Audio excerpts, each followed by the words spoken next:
An important ability of a software system is to maintain its operations and continue delivering expected services in the face of failures, disruptions, or unexpected conditions such as high traffic load. This figure depicts the key aspects of the term resilience in the context of IT. For instance, we have disaster recovery, which involves planning and preparing for recovery from significant failures or disasters, such as data center outages, which includes having backup systems, regular data backups, and tested recovery procedures to restore services quickly.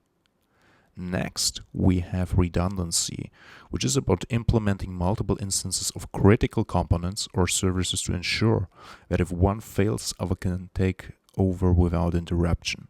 This can involve data replication, distributed systems, and load balancing techniques. The term graceful degradation describes the design of systems so that they can continue to function at a reduced level of service, rather than completely failing when encountering issues. For example, a web application might disable some non-critical features while maintaining core functionality during a high load. Resilience also refers to self-healing mechanisms, which is the ability of a system to automatically detect, diagnose, and recover from faults or issues without human intervention. This might involve restarting failed components, reallocating resources, or switching to a backup system. Next, we have fault tolerance. This is about the system's ability to continue operating properly even when one or more components fail. This can be achieved through redundancy, where multiple instances for critical components are deployed, and through error handling mechanisms that allow the system to gracefully degrade its functionality rather than completely failing. Last but not least, we have monitoring and alerting, which is about continuous monitoring of the system's health and performance to quickly identify and respond to issues. This involves setting up alerts for abnormal conditions and automated response to mitigate problems. And the key aspect we are going to focus on in this session is scalability, which refers to the capacity to efficiently handle increasing loads by scaling out or scaling in resources or some specific components in the IT system. We are going deeper into autoscaling. Horizontal Pod Autoscaler, or HPA, is the key implementation of autoscaling in Kubernetes orchestration platform. It adapts automatically the scale of applications in Kubernetes clusters, and the scaling decisions are based on specifically selected metrics, for example, RAM usage, CPU utilization, or custom metrics which can be exposed within the application. The only requirement to be satisfied from our side is that we need to install or have installed the metric server in our cluster. It interacts with the replication controller Kubernetes resource, the deployment, and replica sets. The concept. Metrics collection is based on resource metrics pipeline. An important component in this resource metrics pipeline is the metric server, or for example, an adapter like the Prometheus adapter, which collects, aggregates, and exposes these metrics within the cluster. The target utilization is a percentage value which is set by you for the specific metric you select. The calculation is then as follows.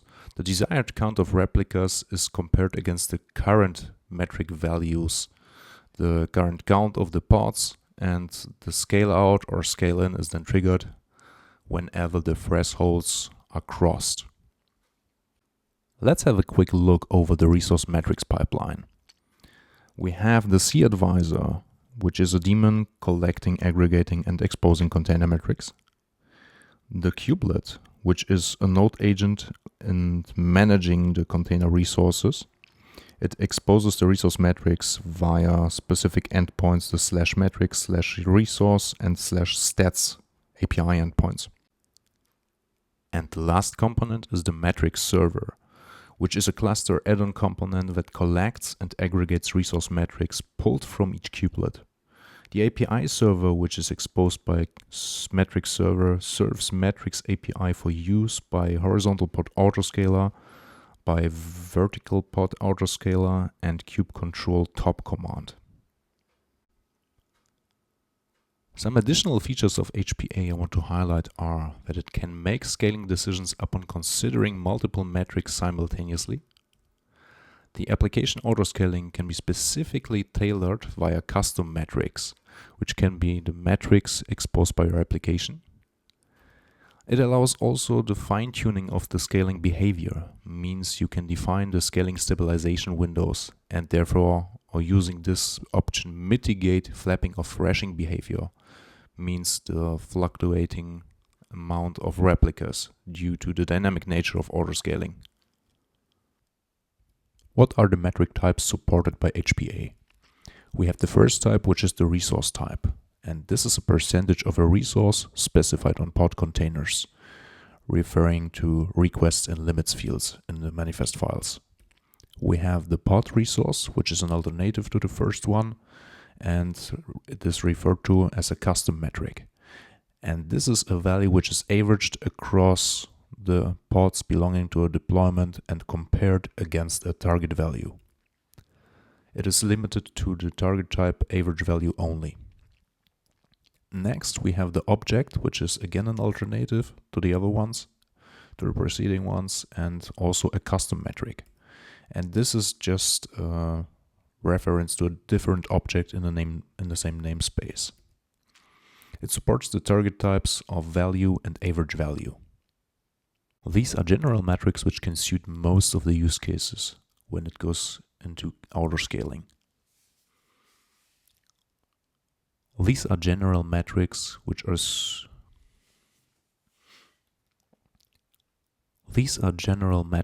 suit most of the use cases for autoscaling in Kubernetes. We can have multiple metrics at the same time, and the replica counts are then calculated for each of the metrics and compared to each of the specific target values. The one with the highest replica count is chosen in the end, so we get always the highest amount of pods scaled out. We have also a special type of metrics, which are the external metrics. The external metrics type allows us to consider metrics from services which lie outside of our Kubernetes cluster. The supported value types are value and average value. And for this to be working, we need an adapter to be installed in our Kubernetes cluster. Now, what are the use cases for the specific resource type? For the first one, the resource metrics, this is the standard type. And this is only focusing the CPU and RAM usage only. And in the most use cases, this is sufficient. Next, we have the custom metrics types.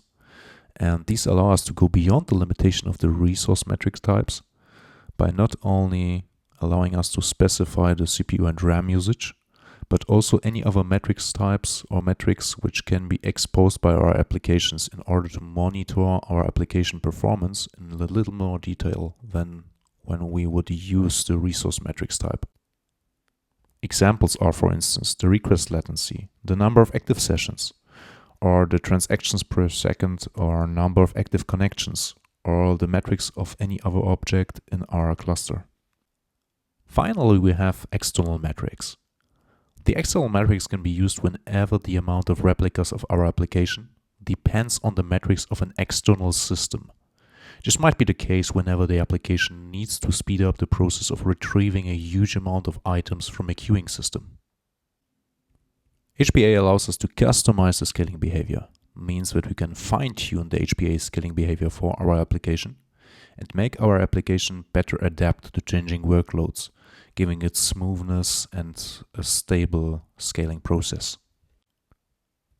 My personal demo and testing setup. I use Minikube and install a Kubernetes cluster in version 1.28.10. I'm going to deploy a Golang application which exposes a custom API. And I also want to test this application using the performance or HTTP load testing tool Vegeta, available in GitHub in version 12.11.1. This is the latest I found as of today. And my focus is on resource metrics. In order to use HPA in Kubernetes, we first need to install the metrics server. In Minikube, this is just done by enabling the specific add-on metrics server, which I already did for my cluster, so we don't need to wait for the image to be pulled by the Kubernetes node. What we are going to do instead is that we're going to list the pods, and there we see the metrics server, At this point, it's already running, it's available, great. What we are going to do right now is we are going to install an application via a Helm chart. Let's quickly go through the relevant parts. We start with the values YAML, where we see the resource limits and the requests. It's very important to specify both, otherwise the metrics server won't be able to collect the metrics for resource type, for resource metric type. Then we have the deployment, where we have to specify the resources, the limits and requests at this section here. And this is just an inline statement for the Helm. So Helm will convert this to a YAML object. And we have finally our HPA definition.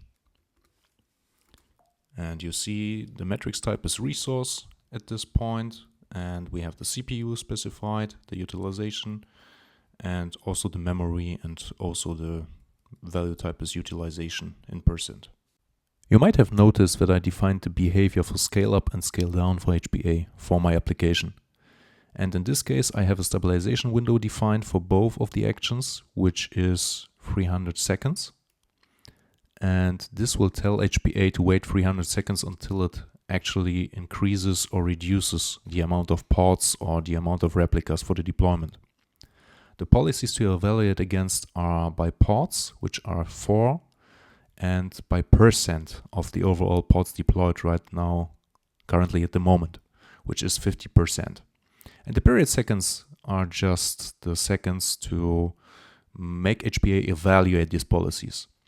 And for the scale up, you see there is the select policy max, so it will take always the maximum amount of replicas, which will result here at this point in this evaluation.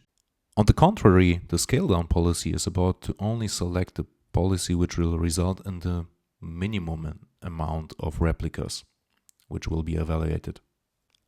Let's again have a look at the select policies. The select policy maximum is used in the most cases where you have the requirement for your application to rapidly scale out or scale into changing workload, and therefore you have a higher fluctuation. On the other hand, you have the select policy minimum, which is used in the cases where you have the requirement for your application to be or perform stable and in a consistent way. So there are less fluctuations. Let's again take a look at the stabilization window. If your application scales and stabilizes rapidly, a shorter window is the better choice. This is also the case for steady workloads. Otherwise, if it takes more time for the pods to become ready, a longer window should be used. In the case of aggressive scaling, a shorter window is the better selection. Overall, you need to monitor your application's performance metrics continuously and probably adjust these parameters in order to finally make it suit your requirements best. We are going to install this Helm chart. And we are going to check the pods. Up and running. And what we also will need just in a second is the service. And we can check our HPA. There it is. And what we are going to do next is we are going to install Vegeta. It's just the HTTP load tester image which I built for myself. And I'm running it directly and interactively. After a while, the container image is downloaded and I have a shell which I can use to execute the Vegeta commands. You notice that the HPA detected the resource consumption here at this point. I executed these commands again, and just remember that we have the service name here, which we'll use here on the right for the Vegeta command. This is our host we need to target and the target port. We set the rate to 1800 and the duration can be 10 minutes. And we are able to execute it and we watch our results interactively. So we see we have still this resource consumption here, we have minimal pods 1, we have max pods 10, and the current replicas are 1. Let's see what happens when we execute Vegeta.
The resource consumption has already raised a little.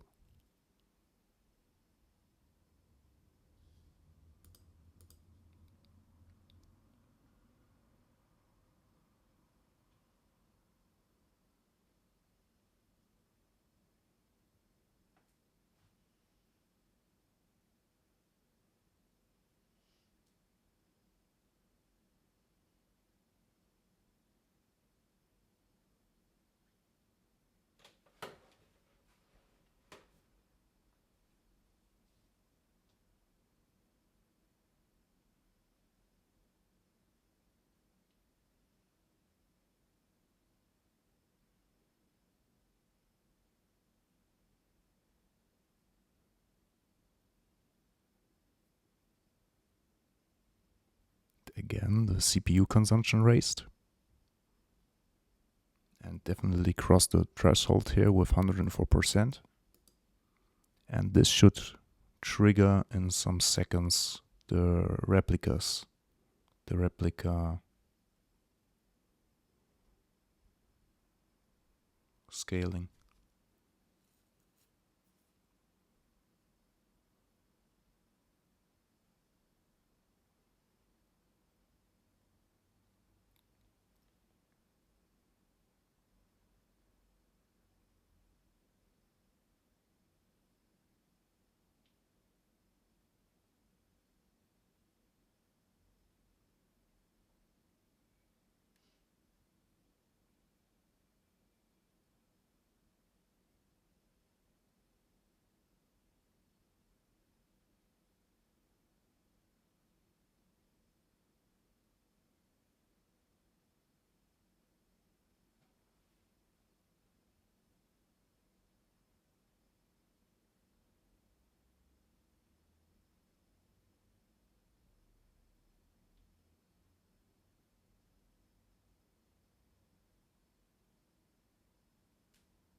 You could check the logs of the horizontal pod autoscaler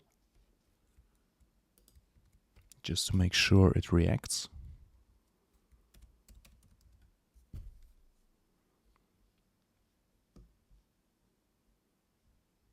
See the last message, the first message.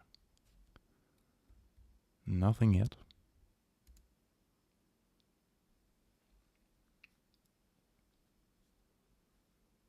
Can increase the load by, for example, 2000.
And now we see that HPA detected some load.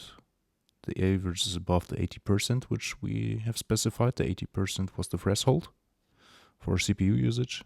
And now we should see that it's scaled to 2. And we should also see 2 parts of our web application. And there they are, both running.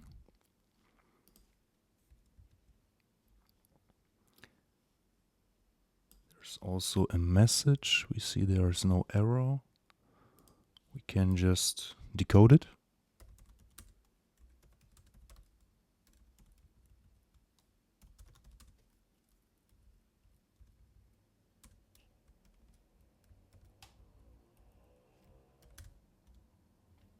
Hello world, or hello from web app.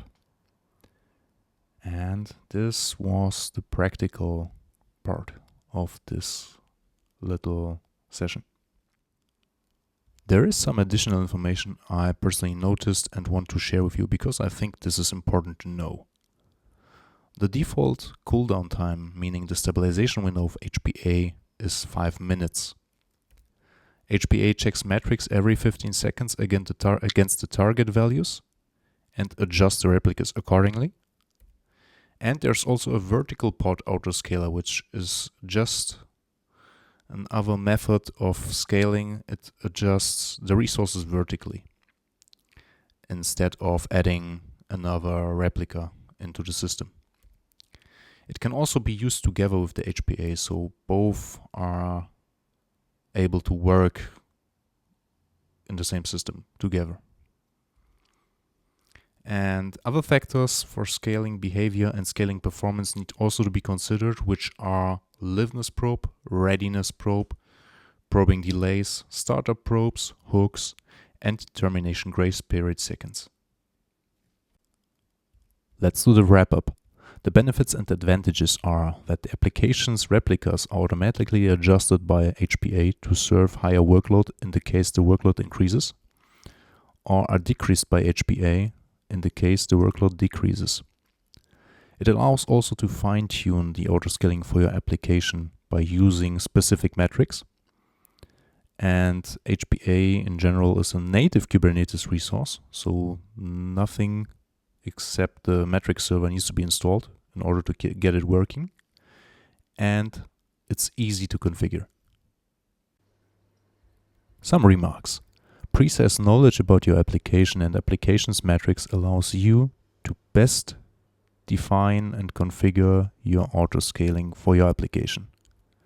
The reaction time of HPA scaling depends on the host machine's resource capacity, meaning that, for example, you have a static amount of Kubernetes worker nodes, and when the maximum is nearly reached, HPA could have trouble to deploy another replica of this application. This also holds for Carpenter, the just-in-time Kubernetes node provisioner, which has also limits defined in terms of CPU, the amount of CPU, the total amount, and the total amount of memory which can be used. And in addition, the scaling speed of HPA in this case depends on the provisioning speed of Carpenter, which in most cases is about 2 to 3 minutes. And the last point here is when using external metrics, consider exposing these in a secure way, meaning that you should implement maybe some authentication. And that's it from my side regarding HPA. I hope you enjoyed it and have some insights into the HPA in general. And maybe you could drop some comments underneath this video so we could maybe have a cool discussion regarding the external metrics when you use these and how you secure these. Would be really interesting, I think. So, see you next time.